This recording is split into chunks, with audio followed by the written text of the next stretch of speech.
आप देख रहे हैं नेट्रिक न्यूज, साहस सच कहने का। नमस्कार, मैं हूं आपके साथ प्रेरणा तलवार और आप देख रहे हैं नेट्रिक न्यूज। देश में लोकसभा चुनाव की तारीखों की घोषणा हो चुकी है, जिसके आने के बाद से ही राजनीति में गहमा गहमी का माहौल देखने को मिल रहा है। लेकिन इसी के साथ देश भर में आचार संहिता भी लागू हो चुकी है। देश में आचार संहिता लगते ही शहर के 3 सबसे बड़े काम रुक गए हैं। अब नई सरकार आने के बाद ही इन कामों को दोबारा से शुरू किया जाएगा। विकास कार्यों पर एक बार फिर से चुनावी ग्रहण लग चुका है, क्योंकि जब तक चुनाव के नतीजे नहीं आ जाते तब तक विकास कार्यों का पहिया रुका ही रहने वाला है। आपको बता दें कि प्रशासनिक स्वीकृतियां समय पर नहीं होने के कारण ग्रामीणों, मजदूरों के साथ आम जनता को भी परेशान होना पड़ रहा है। गौरतलब है कि विधानसभा चुनाव में जीतकर 3 राज्यों में अपना शासन चला रही कांग्रेस ने देश के गरीब किसानों से वादे किए थे, जिन वादों पर काम भी चल रहा था। लेकिन आचार संहिता लगते ही उन कामों पर भी रोक लग गई। इसका मतलब ये है कि अब देश के गरीब किसानों को लोन माफी के लिए अभी इंतजार करना होगा। कई कामों को जल्द से जल्द करने के प्रयास भी किए गए, लेकिन प्रक्रिया में समय लग गया। अब लगातार चुनावी गूंज सुनाई पड़ेगी। मतदाता प्रभावित नहीं हो, इसलिए ना तो कोई घोषणा की जा सकेगी और ना ही किसी नए कार्य की शुरुआत हो पाएगी।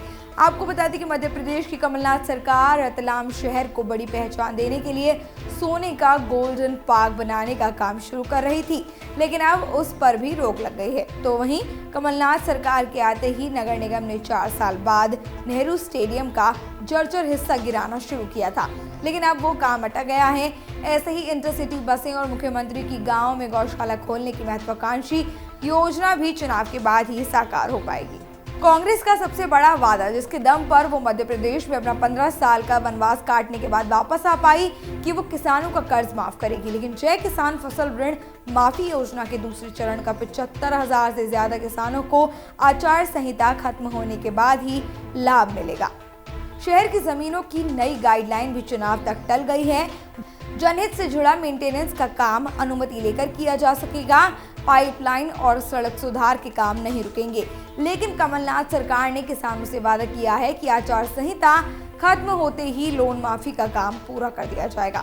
देवझिरी से फूलमाल के बीच बनने वाली सड़क 1.5 साल से अधर में लटकी हुई है। देवझिरी आने जाने का रास्ता ही खुदा पड़ा है। ऐसे में लोगों के परेशान होने का सिलसिला अभी भी कुछ दिन तक जारी रहेगा। दरअसल सरकारें अपने काम को सही समय पर पूरा नहीं करती हैं, जिसके बाद हर बार चुनाव में आचार संहिता लगने से बहुत से काम रुक जाते हैं, जो नई सरकारें आने पर भी कई बार पूरे नहीं हो पाते और कई बार अटके रह जाते हैं। फिलहाल अब देश और मध्य प्रदेश की जनता को विकास के लिए थोड़ा और इंतजार करना पड़ेगा। फिलहाल हमें इजाजत दीजिए, फिर से लौटेंगे एक और बड़ी खबर के साथ। चैनल को सब्सक्राइब कीजिए, वीडियो को लाइक और शेयर करना ना भूलें। नमस्कार।